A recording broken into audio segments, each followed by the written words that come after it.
Hello and welcome back. I'm Rico. Today we are reading more of the Silence Dogood letters written by none other than Benjamin Franklin. If you would like to hear any of the previous letters, please follow the links in the description. Now, let's get into the letters. Silence Dogood letter number 14, October 8th, 1722. Iarum casarum quantum quec variet vidiamus. Cicero. To the author of the New England Current. Sir, it often happens that the most zealous advocates for any cause find themselves disappointed in the first appearance of success in the propagation of their opinion. And the disappointment appears unavoidable when their easy proselytes too suddenly start into extremes and are immediately filled with arguments to invalidate their former practice. This creates a suspicion in the more considerate part of mankind that those who are thus given to change neither fear God nor honor the king. In matters of religion, he that alters his opinion on a religious account must certainly go through much reading, hear many arguments on both sides, and undergo many struggles in his conscience before he can come to a full resolution. Secular interest will indeed make quick work with an immoral man, especially if, notwithstanding the alteration of his opinion, he can, with any appearance of credit, retain his immorality.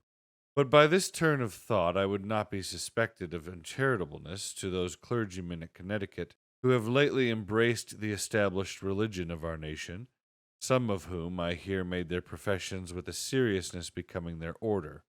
However, since they have denied the validity of ordination by the hands of presbyters, and consequently their power of administering the sacraments, etc., we may justly expect a suitable manifestation of their repentance for invading the priest's office and living so long in a Korah-like rebellion. All I would endeavor to shew is that an indiscreet zeal for spreading an opinion hurts the cause of the zealot. There are too many blind zealots among every denomination of Christians, and he that propagates the gospel among rakes and beaux without reforming them in their morals is every whit as ridiculous and impolitic as a statesman who makes tools of idiots and talebearers. Much to my present purpose are the words of two ingenious authors of the Church of England, though in all probability they were tainted with Whiggish principles, and with these I shall conclude this letter.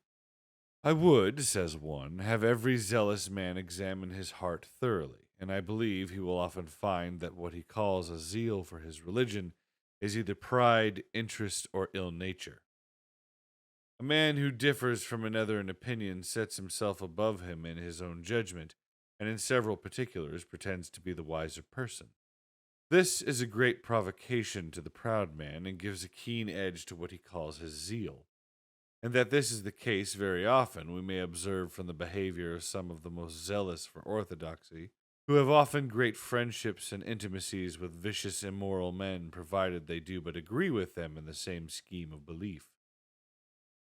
The reason is because the vicious believer gives the precedency to the virtuous man, and allows the good Christian to be the worthier person, at the same time that he cannot come up to his perfection. This we find exemplified in that trite passage which we see quoted in almost every system of ethics, though upon another occasion. Video meliore proboque deteriore secur.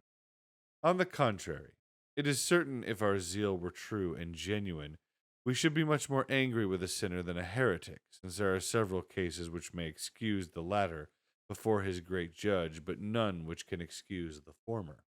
I have, says another, found by experience that it is impossible to talk distinctly without defining the words of which we make use. There is not a term in our language which wants explanation so much as the word church. One would think when people utter it, they should have in their minds ideas of virtue and religion.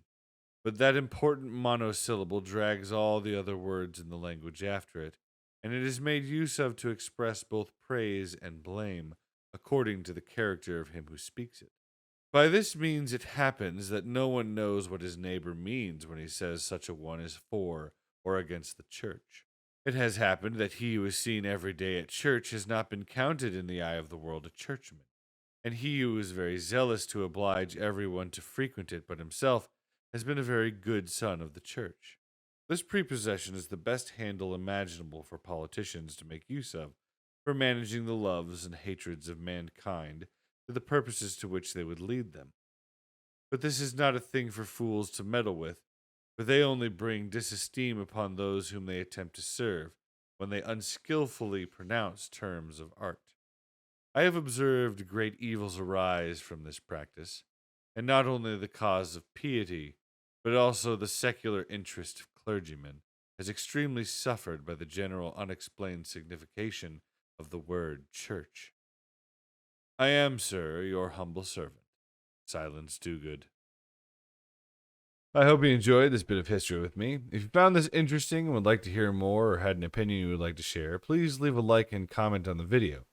Thanks again for stopping by. God bless and farewell for now.